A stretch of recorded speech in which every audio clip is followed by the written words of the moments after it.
ಇಲ್ಲಾನು ದೊಡ್ಡ ಸ್ಪೂನಿಂದನೇ 2 spoon ಆಗಷ್ಟು ration ಅಕ್ಕಿಯನ್ನು ತೊಳೆದ್ಬಿಟ್ಟು 1 ಅವರ್ ನೆನೆಸ್ಬಿಟ್ಟು ತೊಗೊಂಡಿನಿ. ರೇಷನ್ ಅಕ್ಕಿನೂ ಚೆನ್ನಾಗಿ ನೆಂದದ.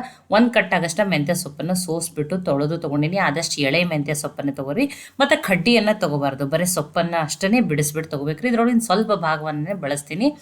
ಇನ್ನೊಂದು ಬಟ್ಲಾಗಷ್ಟು ನಾನಿಲ್ಲಿ 1 ಬಟ್ಲಾಗಷ್ಟು ನೆನೆಸಿಟ್ಕೊಂಡಿರುವಂಥ ಹೆಸರು ಬೇಳೆಯನ್ನು ತೊಗೊಂಡಿನಿ. ಇದನ್ನು 1 ಅವರ್ ನೆನೆಸ್ಬಿಟ್ಟು ತೊಗೊಂಡಿದ್ದೀನಿ. ನೀವು ಬೇಗನೆ ನೆನೆಸೋದಿತ್ತು ಅಂದ್ರೆ ಉಗುರು ಬೆಚ್ಚಗಿನ ನೀರಿನಲ್ಲಿ ನೆನೆಸ್ರಿ.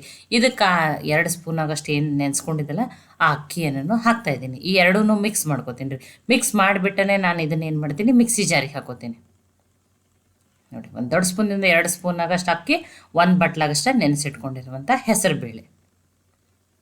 ನೋಡಿ, ಇದಕ್ಕೆ ಜಾಸ್ತಿ ನೀರು ಹಾಕ್ಬೇಡ್ರಿ, ಸ್ವಲ್ಪನೇ ನೀರನ್ನು ಹಾಕಿಬಿಟ್ಟು ಇದನ್ನೇನು ಮಾಡಬೇಕು, ನುಣ್ಣಗೆ ರುಬ್ಕೊಂಡು ತೊಗೋಬೇಕು. ನೋಡಿರಿ,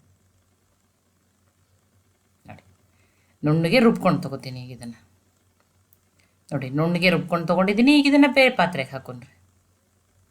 ನೋಡಿ, ಈ ಪಾತ್ರೆಗೆ ಹಾಕೊಂಡ್ರಿ. ನಾನಿವತ್ತು ಕಡಲೆಬೇಳೆ ಹಿಟ್ಟು ಬಳಸ್ತೇನೆ. ಮೆಂತ್ಯ ಸೊಪ್ಪಿನ ಪಕೋಡಾನ ಮಾಡಿ ತೋರಿಸ್ತಾ ಇದ್ದೀನಿ. ನೋಡಿ, ಆ ಸೋಸ್ ಇಟ್ಕೊಂಡಿರುವಂಥ ಮೆಂತ್ಯ ಸೊಪ್ಪನ್ನು ಹಾಕೋತಾ ಇದ್ದೀನಿ. ನಾನು ಕಟ್ ಮಾಡಿದೆ, ಹಾಗೇ ಹಾಕೋತಾ ಇದ್ದೀನಿ. ಹಾಗೆ ಹಾಕಿದ್ರೆ ಟೇಸ್ಟ್ ಚೆನ್ನಾಗಿ ಬರ್ತದೆ. 2 ಮೆಣಸಿನ್ಕಾಯಿ ಸಣ್ಣದಾಗಿ ಕಟ್ ಮಾಡಿ ಹಾಕಿದ್ದೀನಿ. ಸ್ವಲ್ಪ ಕೊತ್ತಂಬರಿ ಸೊಪ್ಪನ್ನು ಹಾಕಿದ್ದೀನಿ. 1 ಈರುಳ್ಳಿಯನ್ನು ಕಟ್ ಮಾಡಿ ದಪ್ಪ ದಪ್ಪಾಗಿಯೇ ಕಟ್ ಮಾಡಿ ಹಾಕಿದ್ದೀನಿ ರೀ. ಫ್ರೆಶ್ ಆಗಿರುವ ಕರಿಬೇವು ಸೊಪ್ಪನ್ನು ಹಾಕಿದ್ದೀನಿ. 1 ಅರ್ಧ ಸ್ಪೂನ್ ಆಗಷ್ಟೇ ಜೀರಿಗೆ, ರುಚಿಗೆ ತಕ್ಕಷ್ಟು ಉಪ್ಪು. ಈಗ ಇದನ್ನು ಮಿಕ್ಸ್ ಮಾಡ್ಕೊಂಡ್ರಿ. ನೋಡಿ, ಮೆಂತ್ಯ ಸೊಪ್ಪನ್ನು ಆದಷ್ಟು ಎಳೆ ಸೊಪ್ಪನ್ನೇ ತೊಗೊರಿ, ಮತ್ತು ಕಡ್ಡಿ ತೊಗೋಬೇಡ್ರಿ, ಬರೀ ಸೊಪ್ಪನ್ನು ಅಷ್ಟೇ ಬಿಡಿಸ್ಬಿಟ್ಟು ತೊಗೊರಿ.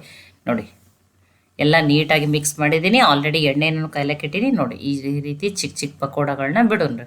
ಗ್ಯಾಸು ಮೀಡಿಯಮ್ ಫ್ಲೇಮ್ದಲ್ಲೇ ಇರಲಿ ರೀ. ನೋಡಿ, ಈ ರೀತಿನೂ ಒಮ್ಮೆ ಹೆಸರು ಬೇಳೆ ಹಾಕಿ ಮೆಂತ್ಯ ಸೊಪ್ಪಿನ ಪಕೋಡಾನ ಮಾಡಿ ನೋಡಿರಿ, ತುಂಬಾ ಟೇಸ್ಟಿಯಾಗಿರ್ತಾವೆ. ಮತ್ತು ನೋಡಿ, ನಾನಿಲ್ಲಿ ಸೋಡಾ ಬಳಸಿಲ್ಲ, ಕಾಯ್ದಿರುವ ಎಣ್ಣೆನೂ ಹಾಕಿಲ್ಲ. ತುಂಬ ಕ್ರಿಸ್ಪಿಯಾಗಿ ಅಥವಾ ಗರಿ ಗರಿಯಾಗಿ ಮತ್ತು ಒಳಗಡೆಯಿಂದ ಫಳ್ಳಾಗಿರುವಂಥ ಪಕೋಡ ರೆಡಿ ಆಗ್ತಾವೆ ರೀ. ಕಡಲೆಬೇಳೆ ಹಿಟ್ಟಿಂದು ಕೆಲವೊಬ್ಬರಿಗೆ ಆ್ಯಸಿಡಿಟಿ ಆಗ್ತದೆ. ಈ ರೀತಿ ಏನು ಮಾಡಿರಿ, ಹೆಸರು ಬೇಳೆಯಿಂದ ಮಾಡಿ ನೋಡಿರಿ. ನೋಡಿ, ಇನ್ನೊಂದು ಸ್ವಲ್ಪ ಅದಾವ್ರಿ, ಅದನ್ನು ಹಾಕೋತೀನಿ. ನೋಡಿ, ಸೌಂಡ್ದಿಂದನೇ ಗೊತ್ತಾಗತೈತಿ ನಿಮಗೆ ಎಷ್ಟು ಕ್ರಿಸ್ಪಿ ಆಗ್ಯಾವತ್ತು ಹೇಳಿ. ನೋಡಿ, ಬಿಸಿ ಬಿಸಿ ಹೆಸರು ಬೇಳೆ ಬಳಸಿ ಮಾಡಿರುವ ಮೆಂತ್ಯ ಸೊಪ್ಪಿನ ಪಕೋಡ ರೆಡಿ ಆಗ್ಯಾವ್ರಿ.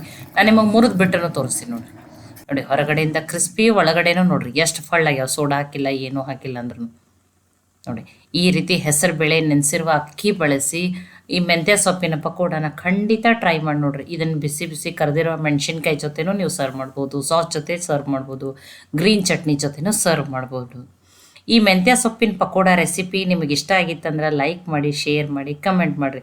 ಖಂಡಿತನೂ ಟ್ರೈ ಮಾಡಿ ನನಗೆ ಹೆಂಗೆ ಬಂದಿತ್ತು ಅಂತ ತಿಳಿಸಿ. ಮತ್ತೆ ಒಳ್ಳೆ ಹೊಸ ರೆಸಿಪಿ ಜೊತೆ ಸಿಗೋಣ. ಎಲ್ಲರಿಗೂ ಧನ್ಯವಾದಗಳು. ಇನ್ನೂ ನೀವು ಕನ್ನಡತಿ ಅಡುಗೆ ಚಾನಲನ್ನು ಸಬ್ಸ್ಕ್ರೈಬ್ ಮಾಡಿದ್ದಿಲ್ಲ ಅಂದ್ರೆ ಸಬ್ಸ್ಕ್ರೈಬ್ ಮಾಡಿ, ಬೆಲ್ ಐಕಾನ್ ಪ್ರೆಸ್ ಮಾಡೋದನ್ನು ಮರಿಬೇಡ್ರಿ.